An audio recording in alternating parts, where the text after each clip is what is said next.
வணக்கம் ஜோதி நண்பர்களே. தமிழ் புத்தாண்டு வருட ராசி பலன்கள். தமிழ் வருடங்கள் மொத்தம் 60. அதில் 38வது வருடமாக இந்த தமிழ் வருடம் ஆரம்பிக்குது. இந்த தமிழ் வருடத்தினுடைய பெயர் குரோதி. இந்த பெயரினுடைய அர்த்தமே இந்த ஆண்டு எப்படி இருக்கும் அப்படிங்கிறத நமக்கு உணர்த்துது. ஏற்கனவே போன தமிழ் வருட பலன்கள், அதாவது சோபக்கிருது தமிழ் வருட பலன்களில் ஒரு விஷயத்தை நான் மென்ஷன் பண்ணியிருப்பேன். அதாவது இனி அடுத்தடுத்து வரக்கூடிய ஆண்டுகள் கொஞ்சம் கொஞ்சமாக மோசமாகிக்கிட்டு இருக்கும் அப்படிங்கிறத. ஸோ அதனுடைய தொடக்கம் தான் இந்த குரோதி தமிழ் வருடம் அப்படிங்கிறத புரிஞ்சுக்கணும். ஸோ பொதுவான வகையில் இந்த குரோதி தமிழ் வருடத்தை எப்படி விளக்குறாங்க அப்படின்னா, அந்த வருடத்தில் நிறைய ஏற்றத்தாழ்வுகள் இருக்கும். எல்லா விஷயங்களுமே இரட்டைத்தன்மையோடைய வேலை செய்யும். சரின்னும் எதையும் எடுத்துக்க முடியாது, தவறு அப்படின்னு எதையும் எதிர்க்க முடியாது. இதனால் இரு தரப்புகள் அப்படின்னு பிளவுபட ஆரம்பிக்குது. ஸோ இரு பிரிவுகளாக பிரிஞ்சிட்டாலே நீ பெருசா நான் பெருசா அப்படிங்கிற மனோபாவம் இயல்பாகவே உருவாக ஆரம்பிச்சிடும். இதனால் இந்த குரோதம், பகை, சண்டை சச்சரவுகள், மனஸ்தாபங்கள் போன்ற விஷயங்கள் உருவாகுது. ஸோ நார்மலாகவே இந்த குரோதி தமிழ் வருடங்கள் வரும்பொழுதெல்லாம் பார்த்தீங்கன்னா நாடுகளில் தேவையில்லாத விரோதம், போட்டி பொறாமைகள், சண்டை சச்சரவுகள், வழக்குகள் அதிகமாகிறது. களவு, சூது போன்ற விஷயங்கள் அதிகமாகிறது. ஆசை காட்டி மோசம் செய்யக்கூடிய விஷயங்கள் இப்படியெல்லாம் நடக்கும். இது ஒரு பக்கம் நடக்க, நல்ல விஷயங்கள் அப்படிங்கிறதும் சைலண்ட்டாக கண்ணுக்கே தெரியாமல் ஒரு பக்கம் நடந்துக்கிட்டு தான் இருக்கும் அப்படிங்கிறதையும் சொல்கிறாங்க. அது வெளிப்படையாக தன்னை வெளிக்காட்டி கொள்ளாது. அது ஏன் தன்னை வெளிக்காட்டி கொள்ளாமல் இருக்குது அப்படின்னா, இரு பிரிவுகள் ஏற்படும் பொழுது மோசமான குணம் படைத்தவங்க அதைய வச்சு மிஸ்யூஸ் பண்ணவும் ஆரம்பிச்சிடுவாங்க. ஸோ நல்ல விஷயங்கள் அப்படிங்கிறது இந்த காலகட்டங்களில் வெளிப்படையாக இருக்காது. அது ஒரு மறைபொருளாகத்தான் செயல்படும் அப்படிங்கிறத குறிப்பிட்றாங்க. அதனால் இந்த காலகட்டங்களில் கண் முன்னாடி பார்க்குறதையும் கேட்குறதையும் வச்சு எந்த ஒரு விஷயத்தையும் அவசரமான முடிவு எடுத்துறாதீங்க. பொறுமை, நிதானம், பகுத்தாராயக்கூடிய திறன் இந்த காலகட்டங்களில் எல்லாருக்குமே தேவைப்படக்கூடிய ஒரு விஷயமாக இருக்குது. ஆல்ரெடி பொதுவான நாட்டு நடப்பின் வகையில் இது எல்லாமே போன ராகுகேது பேச்சிலேருந்தே நடக்க ஆரம்பிச்சிருச்சு. ஸோ அதனால் பொதுவான வகையில் நாட்டு நடப்பின் அடிப்படையில் பார்க்கும்பொழுது மனிதர்கள் ஒரு யதார்த்தமான வாழ்க்கை வாழ்வதற்கு கொஞ்சம் சுதாரித்து இருக்க வேண்டியதாக தான் இருக்குது.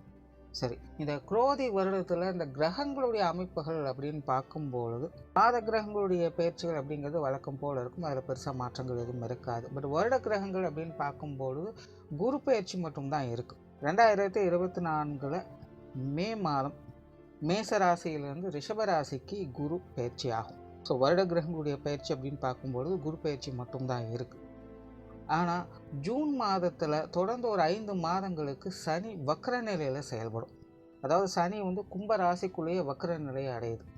அது போக இந்த ராகு கேதுக்களுடைய சஞ்சாரம் இந்த வருடம் முழுவதுமே மீனத்திலையும் கன்னியிலையும் இருக்கும்.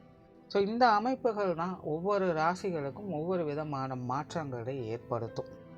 அது என்ன அப்படிங்கிறத நீ மேற்கொண்டு பார்க்கலாம். மீனம் ராசிக்கு இந்த குரோதி தமிழ் வருடம் முழுக்க முழுக்க ஒரு கலவையான வருடமாகவே இருக்கும்.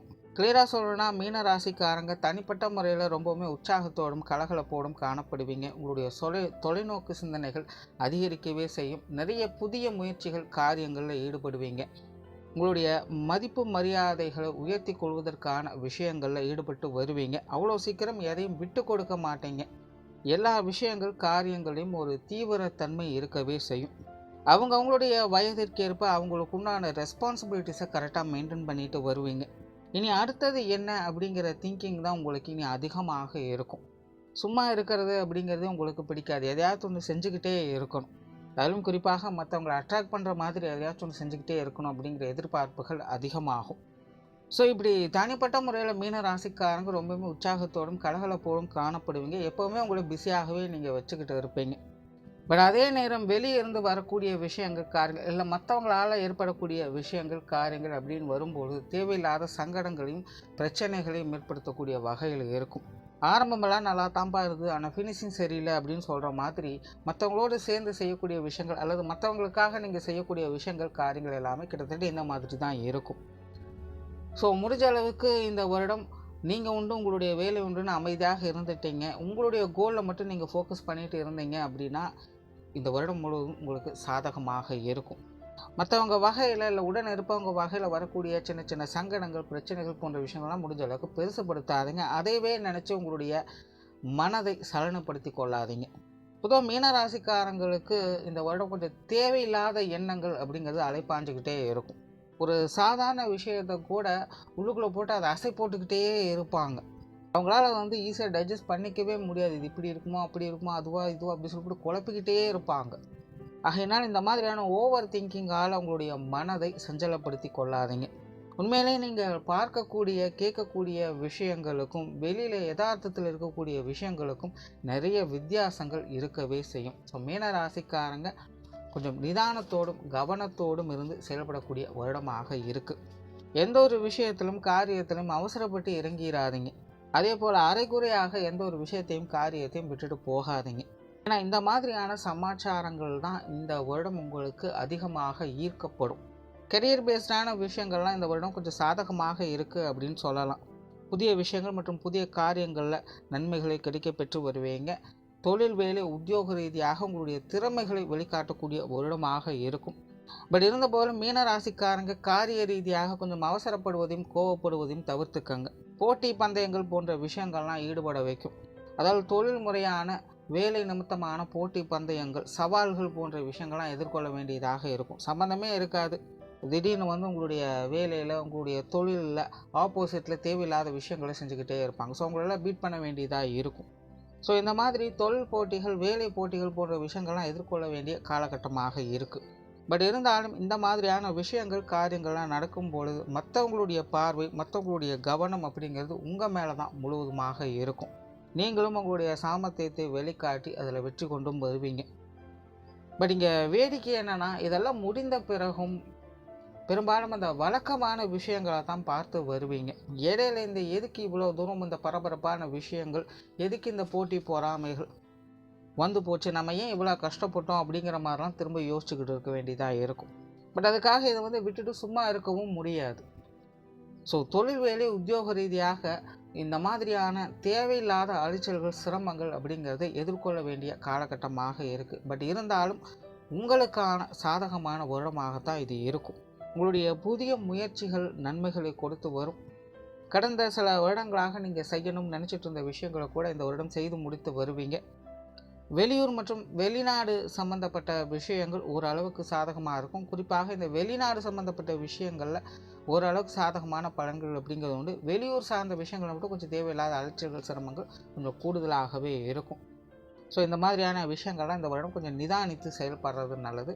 பொருளாதாரம் சார்ந்த விஷயங்கள் சமாளிக்கக்கூடிய வகையில் இருக்குது. கொடுக்கல் வாங்கல் விஷயங்களில் நன்மைகள் உண்டாகும். ஒரு பக்கம் பொருளாதார சேர்க்கைகள் அப்படிங்கிறது உண்டு. பட் அதுக்கு ஏற்ற அளவுக்கு விரயங்களும் இருந்துக்கிட்டு தான் இருக்கும். ஏன்னா மீன ராசியை பொறுத்த வரைக்கும் விரயச்சனி அப்படிங்கிறது ஆரம்பிச்சிருக்கு. 7 சனி ஸ்டார்ட் ஆகி அதில் விரயச்சனி நடந்துக்கிட்டு இருக்குது. ஸோ கண்டிப்பாக ஏதாவது ஒரு வகையில் விரயங்கள் செலவுகள் அப்படிங்கிறது அவங்களுடைய வயதிற்கேற்ப அவங்களுடைய தேவைக்கேற்ப இருந்துக்கிட்டு தான் இருக்கும். ஆகினால் இந்த பொருளாதாரம் சார்ந்த விஷயங்கள், கொடுக்கல் வாங்கல் விஷயங்கள், கடன் சம்மந்தப்பட்ட விஷயங்கள் இது எல்லாத்துலேயுமே மீனராசிக்காரங்க கொஞ்சம் கவனத்தோடு இருக்கிறது நல்லது. ஒரு பக்கம் பொருள் சேர்க்கைகள் அப்படிங்கிறது உண்டாகுது. எல்லாத்தையும் சமாளிச்சுட்டு தான் வருவீங்க. திடீர் பொருள் வரவுகள் போன்ற விஷயங்கள்லாம் உங்களுக்கு நல்ல முறையில் கை கொடுத்துட்டு தான் இருக்கும். பட் அதெல்லாம் ஸ்டெபிளாக இருக்குமா அப்படிங்கிறது கேள்விக்குறியாக இருக்கும். ஸோ ஆகையினால் இந்த கொடுக்கல் வாங்கல் விஷயங்கள், காசு பண சமாச்சாரங்கள்லாம் கணக்கு வழக்குகளோடு கொஞ்சம் கச்சிதமாக இருக்கிறது நல்லது. சொத்து சுகங்கள் சார்ந்த விஷயங்கள் சில சுமூகமான மாற்றங்கள் இருக்கவே செய்யும். நிறைய பேர் பார்த்திங்கன்னா இந்த டைமில் லோன் போட்டு வீடு கட்டலாம், இல்லை இடம் வாங்கலாம் அப்படிங்கிற மாதிரியான எண்ணங்கள் அதிகரிக்கும். முடிஞ்ச அளவுக்கு அந்த மாதிரியான விஷயங்களை கொஞ்சம் அவாய்ட் பண்ணிக்கிறதே நல்லது. அதாவது உங்களுடைய கை மீறி அந்த விஷயங்களில் இறங்க வேண்டாம். கடன் வாங்கி அதை செஞ்சாலும் அதை நம்மளால் சரி பண்ணிட முடியும் அப்படிங்கிற ஷூரிட்டி உங்களுக்கு இருந்தால் மட்டும் இதில் செயல்படுங்க. இல்லை இதை நம்ம முதல்ல வாங்கிட்டு இதை வச்சு நாளைக்கு இப்படி மாற்றிடலாம் அப்படிங்கிற மாதிரியெல்லாம் பிளான் போட்டிங்க அப்படின்னா அதெல்லாம் கொஞ்சம் சொதப்பவே செய்யும். ஸோ இந்த சொத்து சுகங்கள் அப்படின்னு வரும்போது இந்த கேரண்டி இல்லாத விஷயங்களை எதிர்கொள்ளாதீங்க. முடிஞ்ச அளவுக்கு அந்த விஷயங்களை அவாய்ட் பண்ணிவிடுங்க. குடும்ப விஷயங்கள் காரியங்கள் இந்த வருடம் உங்களுக்கு சாதகமாகவே இருக்கும். குடும்பத்தில் மகிழ்ச்சி தரக்கூடிய விஷயங்களை எதிர்பார்க்கலாம். குடும்பத்தில் சின்ன சின்ன மனக்குறைகள் அவ்வப்போது வந்து போகத்தான் செய்யும். பேச்சுவார்த்தைகளை மட்டும் கொஞ்சம் கவனம் எடுத்துக்கிட்டிங்கன்னா சரி. குடும்பத்துக்காக சில விஷயங்கள் காரியங்களை கொஞ்சம் சிரமப்பட்டு முயற்சி செஞ்சுட்டு வருவீங்க. அது சார்ந்த விஷயங்கள் கொஞ்சம் அலைச்சல்கள் டென்ஷன்கள் இருக்கத்தான் செய்யும். பட் முடிவுகள் உங்களுக்கு சாதகமாகவே இருக்குது. குடும்ப உறுப்பினர்கள் வகையிலும் சில மாற்றங்கள் அப்படிங்கிறது ஏற்பட செய்யும்.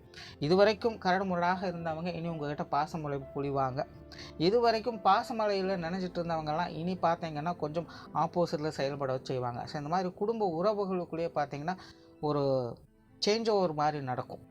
அந்த வகையில் இந்த பெற்றோர்கள் சார்ந்த விஷயங்கள், உடன்பிறப்புகள் சம்மந்தப்பட்ட விஷயங்கள்லாம் பார்த்தீங்கன்னா மீனராசிக்காரங்களுக்கு இதுவரைக்கும் ஒரு மாதிரியான சங்கடம் தரக்கூடிய விஷயங்களை தொடர்ந்து கொடுத்துட்டு வந்தது.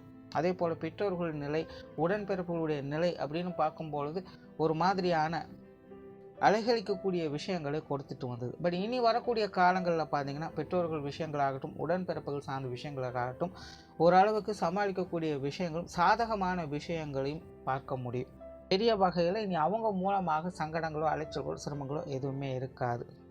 அண்ட் இன்னொரு பக்கம் பார்த்தீங்கன்னா இந்த கணவன் மனைவி உறவுகள், குழந்தைகள் சம்மந்தப்பட்ட விஷயங்கள்லாம் பார்த்தீங்கன்னா இது வரைக்கும் கொஞ்சம் சப்போர்ட்ஃபுல்லாக இருந்துட்டு வந்தது. பட் இனி வரக்கூடிய காலங்கள் பார்த்தீங்கன்னா இது கொஞ்சம் நெகட்டிவாக மாறும். தேவையில்லாத சங்கடங்கள், அலைச்சல்கள் போன்ற விஷயங்கள்லாம் இனி இவங்க வகையில் அதிகரிப்பதற்கான வாய்ப்புகள் இருக்குது.